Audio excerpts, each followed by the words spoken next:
Gus pakai kalau terkait pemberitaan yang simpang siur tanggapannya gimana nih? Kalau misalkan ada yang kira-kira nggak pas itu tanggapannya gimana? Pakai sendiri tentang pemberitaan. Oh, tentang pemberitaan. Iya. Ya sangat menyayangkan sebenarnya. Dari awal pun kan kami sudah beranggapan ya ini adalah salah satu hal perbaikan bagi kami. Sayangnya sekarang kenapa diperluas? Karena kan yang repot mereka juga. Yang saya khawatirkan jejak digital itu nanti akan ada membekas pada dirinya mereka. Ya. Itu saya khawatir itu. Kalau saya pribadi sebenarnya kalau dari pihak sana untuk tabayun, untuk saling sadar kesalahan ya udah gitu. Kalau saya lalu untuk proses seperti ini karena udah terlanjur masuk laporan gitu. Iya. Jadi ya bagaimana, saya pun ikut aturan proses hukum. Siap dihadapin berarti artinya. Siap dihadapi, bukan mau kick balik sebenarnya. Kita cari jalan tengahnya gimana baik. Iya. Karena bagaimanapun mereka santri kami gitu. Sekalipun mereka udah benci kepada saya, orang tuanya pun mungkin sudah tidak suka. Ya karena ajaran Islam itu nggak boleh seperti itu. Ya saya berkewajiban mencari jalan, bukan artian saya jadi terdakwa atau apa begitu. Sangat disayangkan, Pak. Atas kejadian ini sangat disayangkan. Padahal masih bisa musyawarah. Dan itu pun sudah tertera di aturan pondok, jika ada sesuatu masalah tidak harus melibatkan aparatur yang lain. Dampaknya seperti ini kan, kekeluargaan dulu ya. Begitu. Ya, Makasih. Terima kasih, Pak. Ya, makasih, Pak.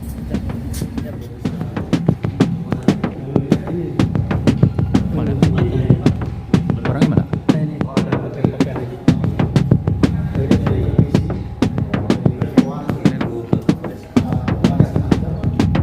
Ya di sini boleh. Di sini aja.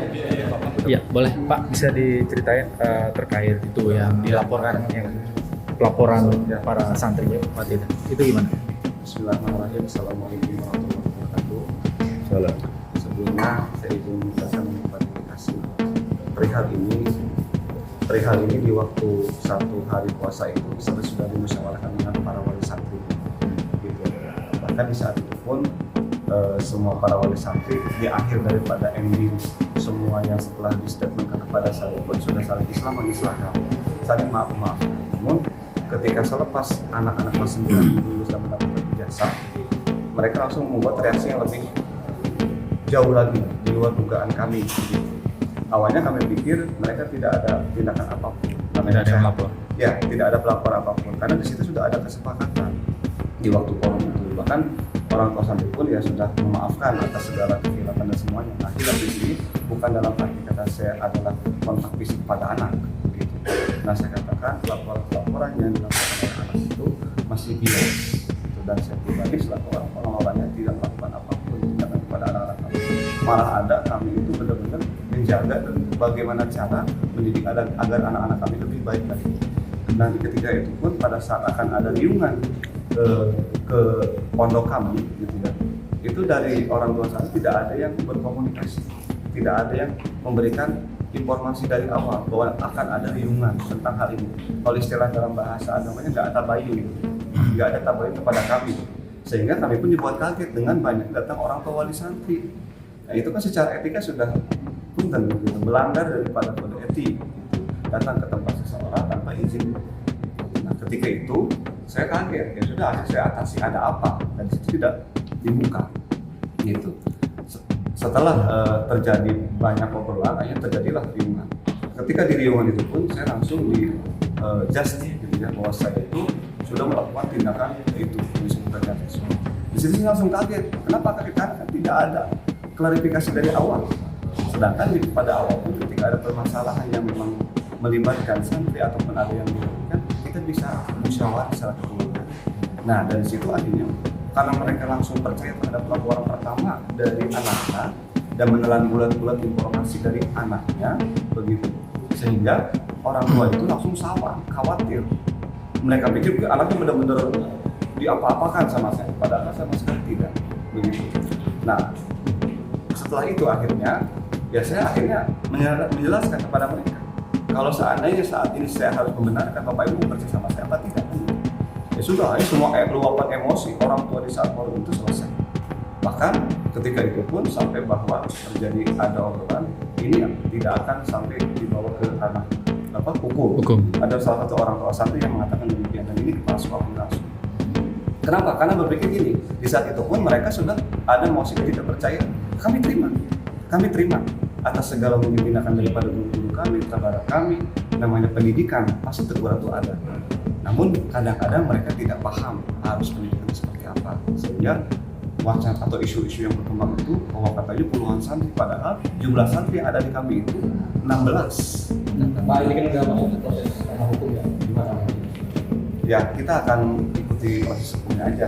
Saya pun akan meminta, ya secara kooperatif saya akan memenuhi panggilan-panggilan dari mungkin Kasat Reskrim Polres Harapan. Udah dapat surat panggilan belum? Ya Pak. Surat panggilan udah dapat? Belum ada. Pak, tadi sebelumnya ada musyawarahnya itu terkait apa? Yaitu kasus di mana ada dua santri yang melaporkan kepada orang tua santri, gitu, bahwa dia katanya dipegang-pegang dan sebagainya. Padahal itu semua tidak Pak. Gitu. Nah dari situ akhirnya musyawarah itu adalah mempertanyakan maksudnya apa seperti itu. Sudah saya jelaskan, cuman sayangnya sebelum selesainya digelar permusyawarahan itu, kenapa ada lagi terjadi seperti ini? Dan hal ini terjadi ketika ijazah sudah diterima oleh santri. Begitu. Padahal ini saya khawatir ada seseorang yang menunggangi daripada kasus ini. Secara naluri, anak-anak itu pasti tidak mau sih. Gitu Pak. Yang dituduhkan Bapak sendiri berarti? Kemungkinan. Iya, yang diarahkan ke Bapak langsung. Kepada Ya. saya. Kalau Bapak sebagai apa di situ? Ketua yayasan. Iya, ketua yayasannya langsung. Iya. Berarti pimpinannya berarti? Iya. Iya, yang dituduhkan. Pak, Bapak Nama lengkap Pak Kiki Andriawan. Kiki Kiki Andriawan. Andriawan. konteksnya apa?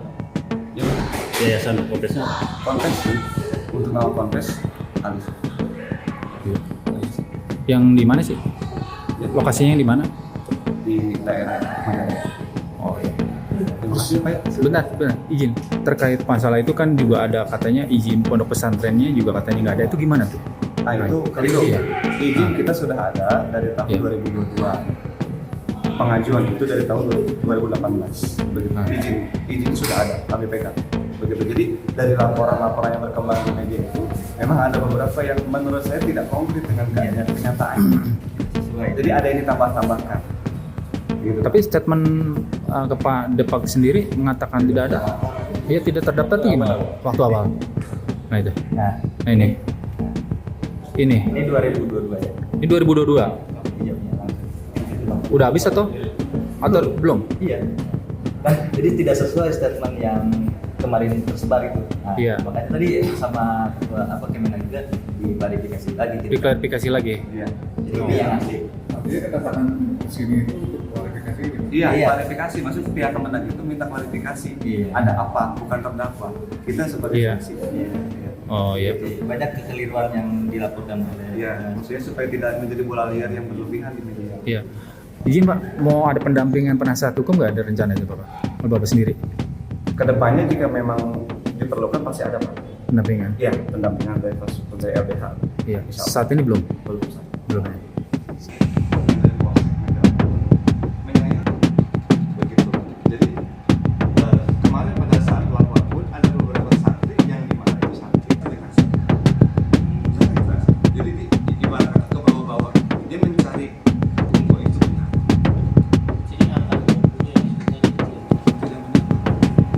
Makanya ada berapa santri kita yang masuk 16. Nah, itu sudah karena pada saat kemarin lapor itu ketika ditanya apakah ini akan diproses secara hukum, pasti kan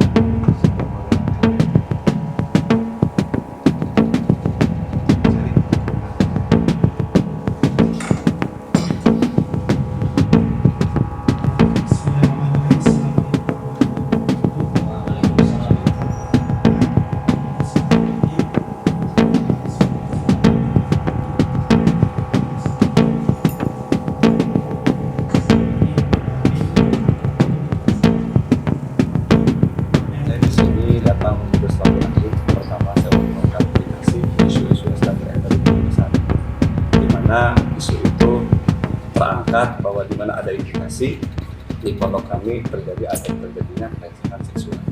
Saya sendiri selaku pengasuh pondok pesantren memastikan bahwa setiap isu yang bergulir di media itu tidaklah benar.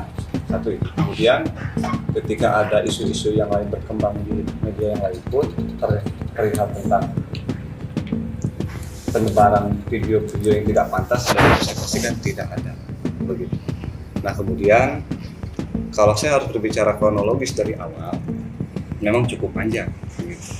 Si salah satu santri ini memang dari awal pun dalam pengawasan. Kenapa? Karena mengingat ada salah satu pergaulan yang memang sudah di luar batas dan itu kontrol dari orang tua yang di rumah. Terindikasinya ketika itu santri tersebut ya saya atasi ketika beliau ada di pondok dan melakukan tindakan di luar sewajarnya dia gitu ya, pacaran lah bahasa ini pacaran gitu. Akhirnya kenanya sama saya. Kenapa kenanya sama saya? Karena saya khawatir hubungan dia dengan lawan jenis itu khawatir nanti malah berimbas terhadap keselamatan dirinya. Belum, untuk pemanggilan saya belum ada dari penyidik, bahkan ada beberapa teman yang kemarin isu pengajian di Polres Karawang, Barreskrim, kami belum sampai ke wilayah penyidik. Jadi si pelapor itu baru sebatas pelaporan saja.